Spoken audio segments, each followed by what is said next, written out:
pengajian Ahad pagi, Ahad Pon di Desa Panembangan, tepatnya di Balai Desa Panembangan. Siap Kokam Perkasa.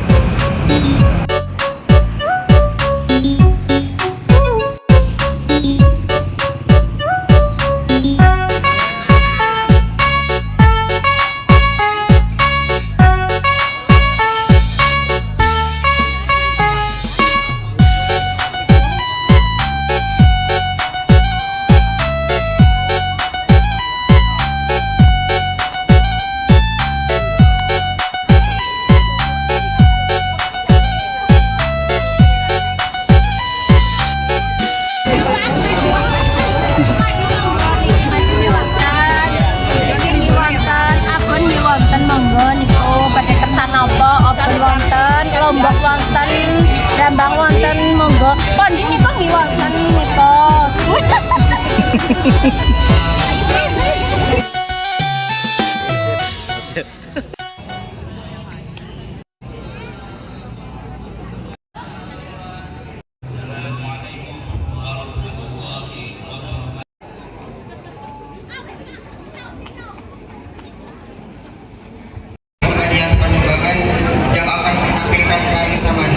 Kepadanya kami persilahkan.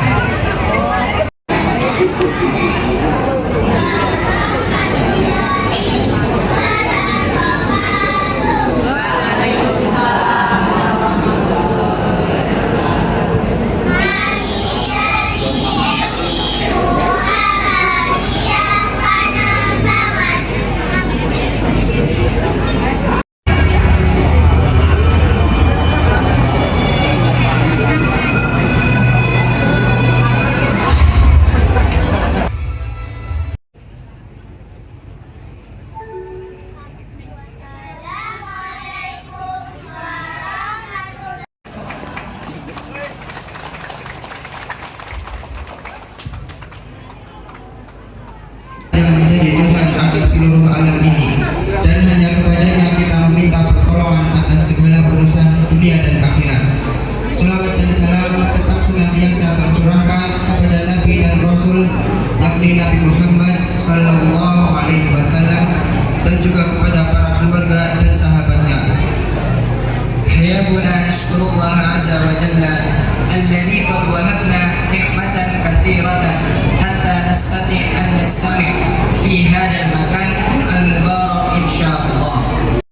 Sa'adatul Rais Lajnah Jam'iyatul Muhammadiyah wa Aisyah Al-Madinah Cino. Sa'adatul Rais Far'a Jam'iyatul Muhammadiyah wa Aisyah Al-Qaryah Panembahan. Yang berhormat pimpinan Ranting Muhammadiyah dan Aisyah Panembahan. Sa'adatul Rais Qasim Al-Madinah Cino. Dan Mas Aisyah. Wal barnamij Baca salam bersama-sama. Asallahu an yusahhila fi jami'i umurina. Semoga Allah memudahkan seluruh urusan kita semua. Wa nahdu ila barnamij tsani wa qira'atul Qur'an sayaqra'uhu lakum ikhwana fatul as'alullah min ma'had darul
واجعلنا للمتقين إماما أولئك يجزونهم فبما صبروا ويلقون فيها تحية وسلاما.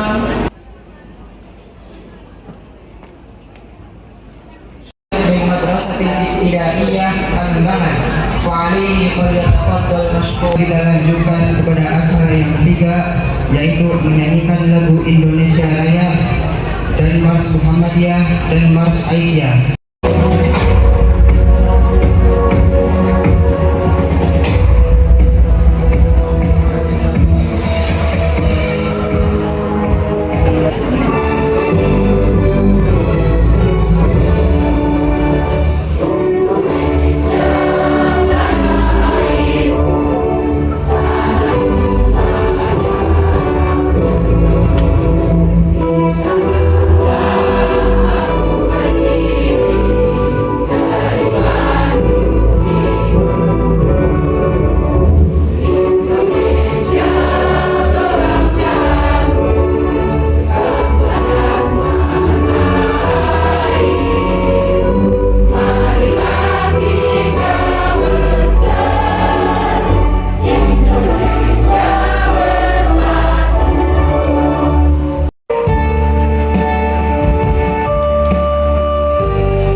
Mengapa ibu-ibu dapat tiba? Karena hari ini pakai baju bersih. Alhamdulillah rabbil alamin.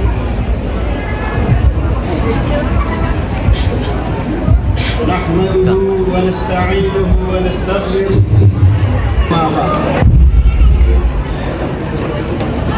Bapak, Ibu yang dirahmati Allah, marilah kita panjatkan puja serta puji syukur kita kehadirat Allah Subhanahu wa taala. 200 juta rupiah. Ya alhamdulillah pada hari ini belum bisa terselesaikan. Baru sekitar 10%. Artinya kurang 90%. Maka dari itu tidak berlebihan bagi kami jika kami mengharap keikhlasan Bapak Ibu hadirin semua untuk berinfak dalam pembangunan asrama Darul Hikmah Al-Quran. Assalamualaikum warahmatullahi wabarakatuh. Alhamdulillah, bismillah, yang terhormat Bapak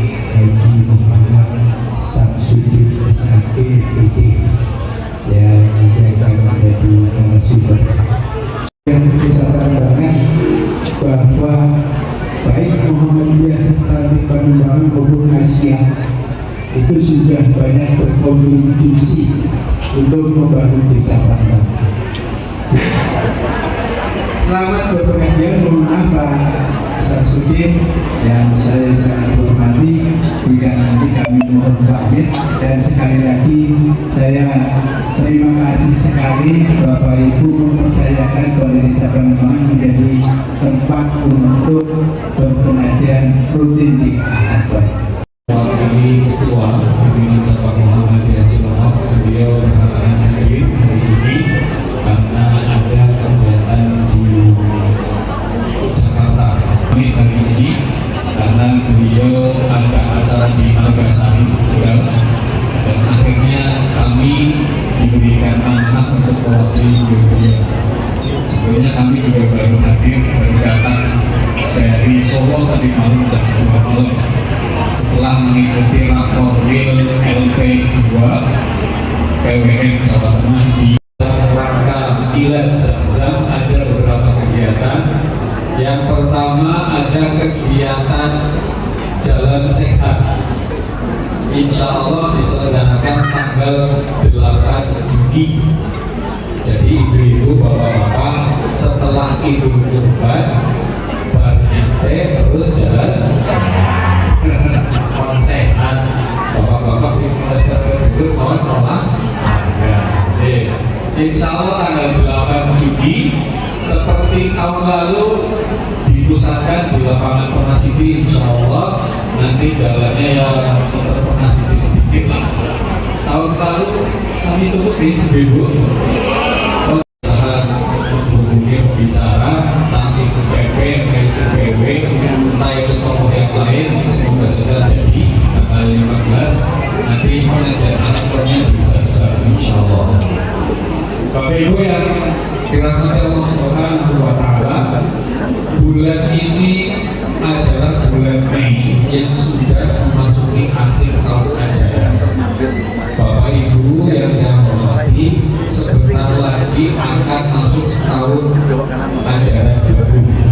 Monggo Bapak Ibu, ada amal usaha Muhammadiyah di Cilongok. SDMI Muhammadiyah itu ada 8, SMP Muhammadiyahnya ada 1, pondoknya ada Darul Hufat Panembahan, ada Zam-Zam. Ya, ini karena ada sesuatu saya sebutkan pondok. Ya, monggo Bapak Ibu, sekolah-sekolah kita silahkan diisi oleh anak-anak kita. Ini pengembangan MI-nya juga bagus. Saya ingat punya dia juga ada AUM selain pendidikan, ada klinik yang sedang kita rintis. Alhamdulillah Bapak Ibu, setelah diserahkan operasionalnya kepada Pondok Zam-Zam, jadi PCM sudah tidak mikir operasional, bayar dokter, bayar listrik, bayar segala macam sekarang sudah di bawah manajemen Pondok Zam-Zam. Usikum wa ya Allah. Assalamualaikum warahmatullahi wabarakatuh.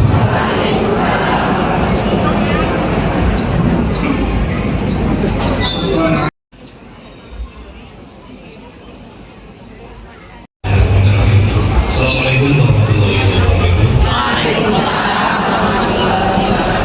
Saya mewakili sekalian. Bapak menyampaikan juga mewakili Bapak Kapolsek dan Bapak Bincang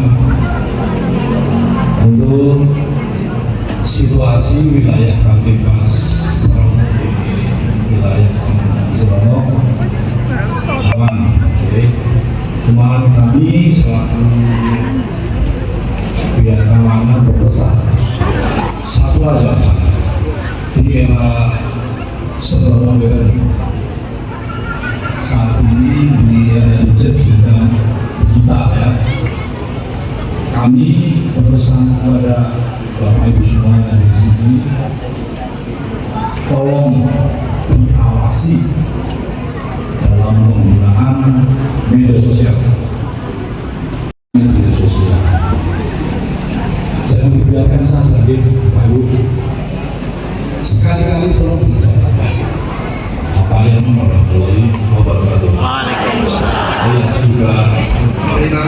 atas sambutannya.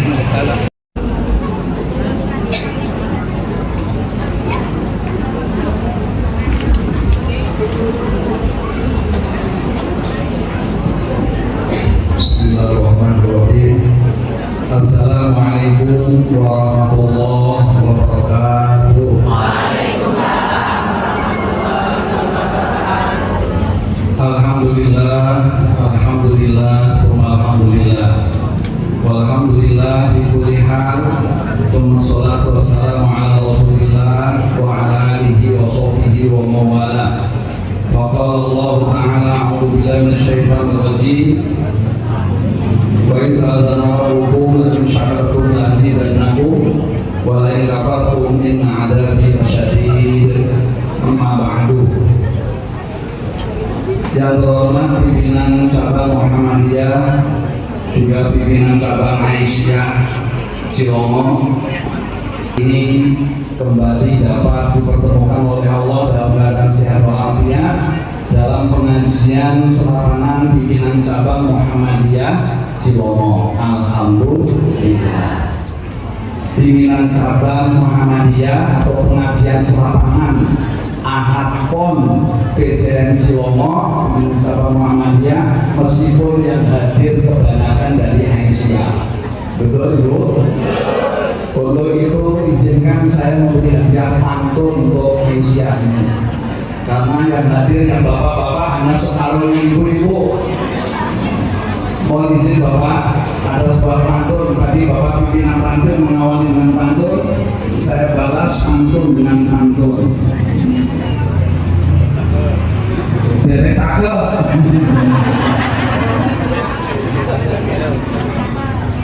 Ngaji Quran dipadangi sentil. Sentil 4 lagi. Ngaji Quran dipadangi sentil. Sinambi meres santen. Melihat jamaah Aisyah yang hadir, Aisyah Cilongok pada ngenten. Tepuk tangan untuk Aisyah Cilongok. Bapak-bapak bener ini saya bisa satu pantun. Cakepnya yang kompak ya. Maling pasar tuku setir. Ini saya setir. Sekali lagi, ke pasar Cilongok beli setir. Awake pada anget. Sengaja bapak sedikit yang hadir, amal usaha Muhammadiyah akeh banget. Tadi salah seorang sahabat bertanya kepada khalifah yang keempat, yaitu sahabat Ali radhiyallahu anhu,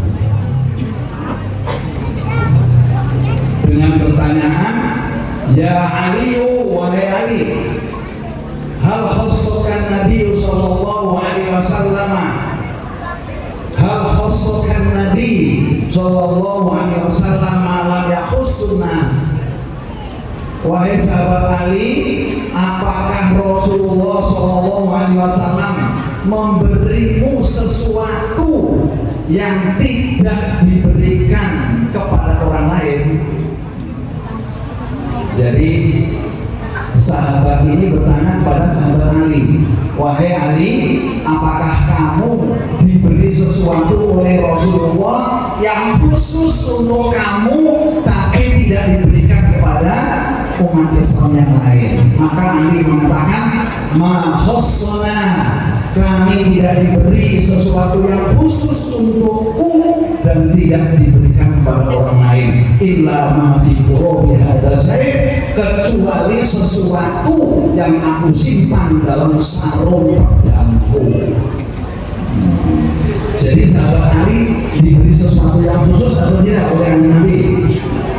Halo, ini fokus apa benar?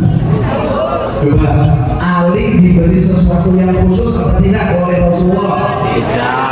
Diberi. Diberi. Meskipun tadi ditanya Apakah kamu diberi sesuatu yang khusus untukmu tapi tidak diberikan pada sahabat lain? Ali mengatakan, tidak, aku tidak diberi sesuatu yang khusus dari Rasulullah dan tidak diberikan kepada orang lain kecuali, berarti diberi apa tidak? Kecuali sesuatu yang aku simpan dalam sarung bambu.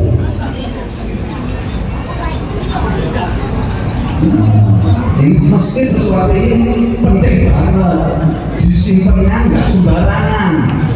Kalau disimpan di bawah laci bisa ketahuan sama istrinya. Kalau disimpan di bawah bantal ketahuan sama istrinya. Tapi kalau disimpan di sarung pedangnya, siapa yang berani membuka pedangnya Ali kecuali Ali radhiyallahu anhu saja. Makanya sesuatu ini sangat penting. Karena memang dari sini kita tahu Bapak Ibu, sahabat Ali yang merupakan khalifah yang berapa? 4. Halo? Ali khalifah berapa? 4. Yang pertama siapa? Abu Bakar As-Siddiq. Yang kedua siapa? Umar bin Khattab. Yang ketiga siapa? Utsman bin Affan. Khalifah yang keempat adalah Ali radhiyallahu anhu. Ali radhiyallahu anhu memang di sisi Rasulullah memiliki kedudukan khusus. Kedudukan khusus baik dari segi nasab keturunan darah maupun dari segi muamalah pergaulan. Tapi sekali lagi, keistimewaan sahabat Ali itu boten wonten hubungannya kalian risalah kenabian, tidak ada hubungannya dengan nubuwah, boten wonten hubungannya dengan risalah. Tapi keistimewaan Ali di sisi Rasulullah itu karena memang Ali memiliki hubungan darah paling dekat dengan Rasulullah dibanding dengan sahabat-sahabat yang lain. Contoh, Ali itu ayahnya namanya siapa? Ali, bapaknya namanya siapa? Abu Thalib, namanya Ali bin Abi Thalib. Sedangkan Rasulullah beliau bernama siapa?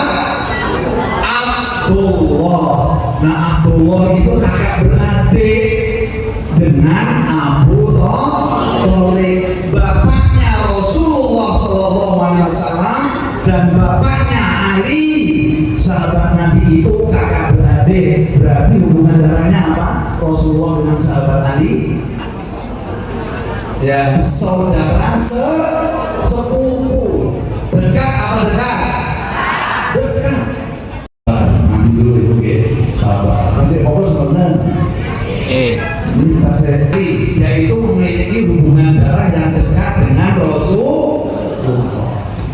Yang kedua, sahabat Ali itu selain mendapatkan gelar sebagaimana sahabat-sahabat lain, yaitu radhiyallahu anhu.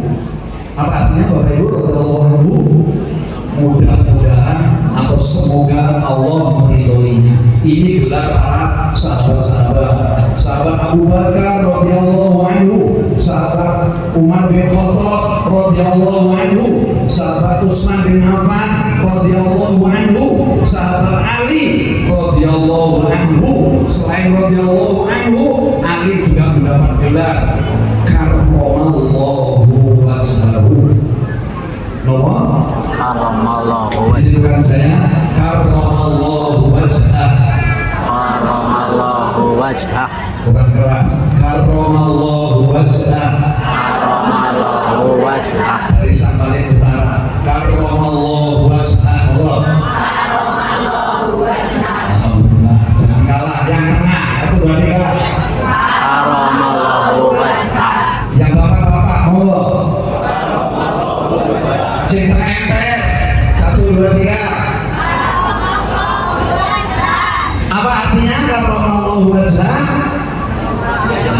Semoga Allah memuliakan wajahnya. Apakah Abu Bakar mendapatkan gelar itu? Tidak. Apakah Utsman mendapatkan gelar itu? Tidak. Apakah Umar bin Khattab mendapatkan gelar itu? Tidak. Sahabat Ali yang mendapatkan gelar itu karena dua hal yang tidak dimiliki oleh sahabat-sahabat yang lain. Satu, Ali radhiyallahu anhu, mudah-mudahan Allah meridhoinya. Ali karramallahu wajhah, semoga Allah memuliakan wajahnya. Beliau tidak pernah menyembah berhala. Abu Bakar pernah kan menyembah berhala? Pernah di masa jahiliyah. Umar bin Khattab pernah tidak menyembah berhala? Pernah sebelum masuk Islam. Utsman bin Affan pernahkah menyembah berhala? Pernah sebelum masuk Islam. Tapi Ali radhiyallahu anhu seumur hidup belum pernah menyembah berhala karena beliau masuk Islam dalam riwayat disebutkan ketika umurnya baru 7 sampai 10 tahun. Jadi tidak mengalami masa jahiliyah karena masuk Islam di usia antara 7 sampai 10 tahun. Masih ekiman banget Mas Bawan itu. Kalau 10 tahun orang di kelas 3. Jadi nggak sempat menyembah berhala, sudah masuk Islam. Setelah Islamnya Khadijah, istri pertama Rasulullah Muhammad Shallallahu Alaihi Wasallam. Inilah keistimewaannya. Sahabat-sahabat yang lain, Abu Bakar, Umar bin Khattab, Utsman, Abu Hurairah dan lain sebagainya, semuanya pernah menyembah berhala. Tapi sahabat Ali belum pernah menyembah berhala karena masuk Islam di usia yang sangat muda, yaitu 7 sampai 10 tahun. Ini sebabnya kenapa mendapat gelar karramallahu wajhah. Pertanyaannya, Bapak Ibu pernah gak mengalami masa jahiliyah?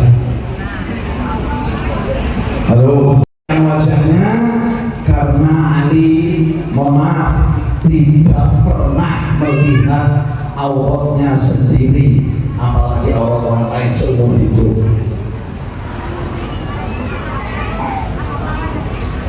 Bagaimana dengan kita? Nasihat itu apa tidak? Pengen saja kok, pengen banget.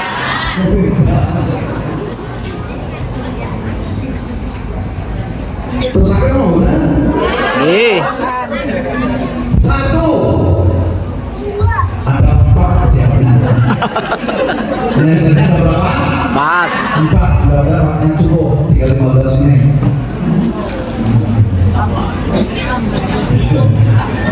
Satu apa? Catat.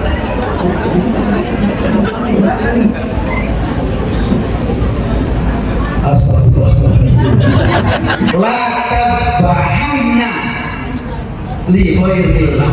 La tadbahanna dzabihatan li ghairillah. Jangan sekali-kali kamu menyembelih sembelihan kecuali hanya untuk Allah. Umumnya zaman itu sering terjadi di masa Rasulullah SAW, khususnya di masa jahiliyah, orang menyembelih binatang sembelihan itu bukan diperuntukkan Allah Subhanahu Wa Taala, tapi diperuntukkan berhala. Makanya Nabi berpesan, la tadbahanna dzabihatan li ghairillah. Jangan menyembelih sembelihan kecuali hanya untuk Allah. Ya kalau di Panambaran di Cilongok. Yang kedua, nasihat kedua,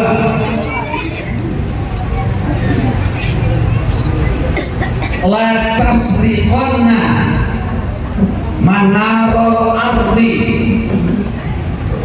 la'anallahu melaknat. Kalau yang pertama tadi mohon maaf salah, la'anallahu man dabaha li ghairillah. Allah melaknat orang yang menyembelih selain untuk Allah. Yang pertama. Yang kedua, la'anallahu man sarqa man narol ardi. Allah melaknat orang yang saroko mencuri manaro itu menara, al ardi itu ardun tanah, manaro ardi menara tanah. Apa maksudnya kira-kira? Apa? Tanah yang dikobor-kobor, pasar, sawah-sawah itu kan ada menaranya, Pak. Bangunan yang lebih tinggi, bukan setinggi sekian meter, tidak. Mungkin tingginya hanya setengah meter, itu disebut dengan manarul ardi. Apa bahasa Jawanya? Oh?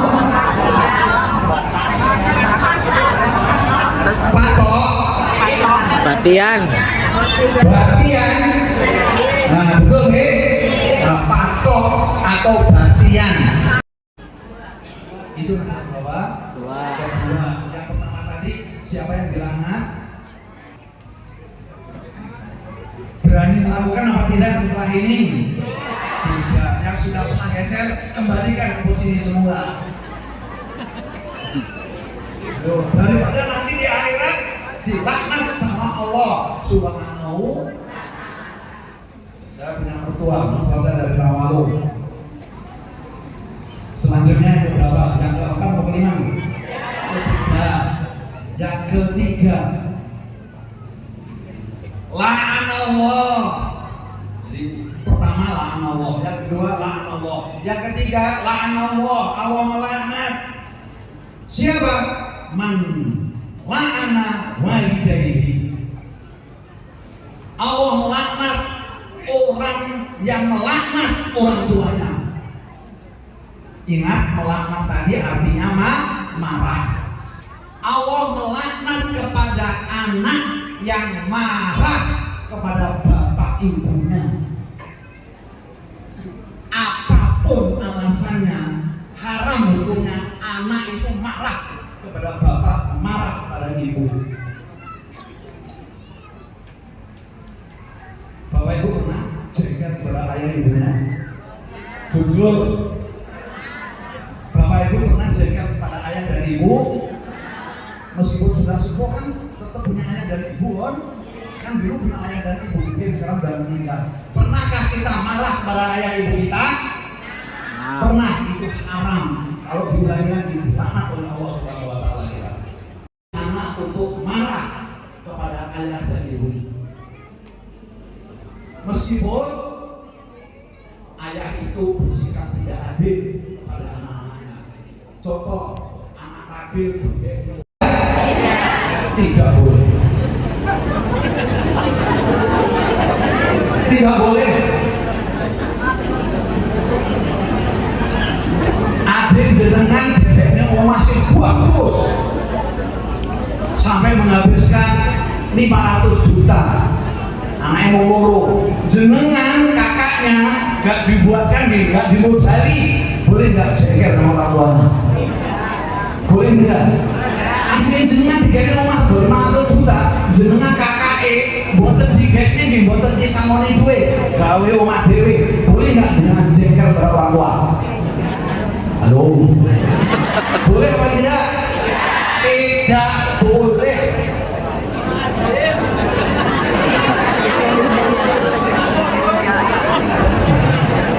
Meskipun orang tua tidak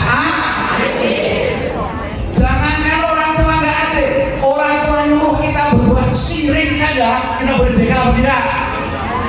Ayo nanti sebutkan ayat Al-Quran. Orang tua kita menyuruh kita berbuat syirik. Syirik itu dosa paling besar, lebih besar daripada orang tua yang tidak adil pada anak-anaknya. Gitu kan? Iya betul. Mana yang lebih besar? Dosa orang tua yang tidak adil atau dosa syirik? Dosa syirik, dosa paling gede di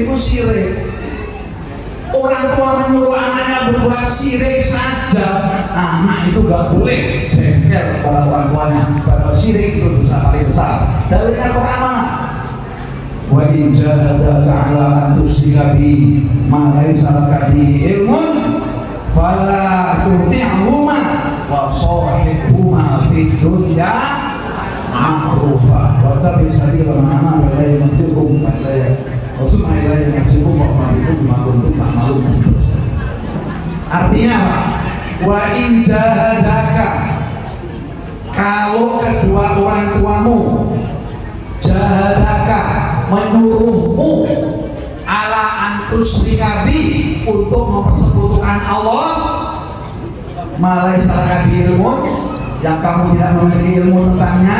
Jadi kalau ada orang tua yang nyuruh anaknya berbuat syirik, fala tuti'huma, jangan kau taati, tapi kita nggak boleh marah. Perintahnya Allah jangan mentaati. Bahkan di akhir disebutkan wa shahibhuma fid dunya ma'rufa, pergaulilah kedua orang tuamu yang menyuruhmu untuk berbuat syirik dengan pergaulan yang baik. Orang tua menyuruh dosa paling maafkan tadi sampai 11 ini sudah 11 yang terakhir tanggal lebar ini keterangannya beda saja. La'anallah yang keempat, la'anallahu, Allah melaknat.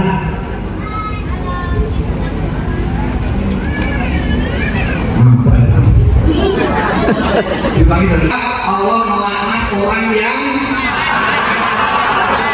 marah pada orang tuanya. Yang keempat,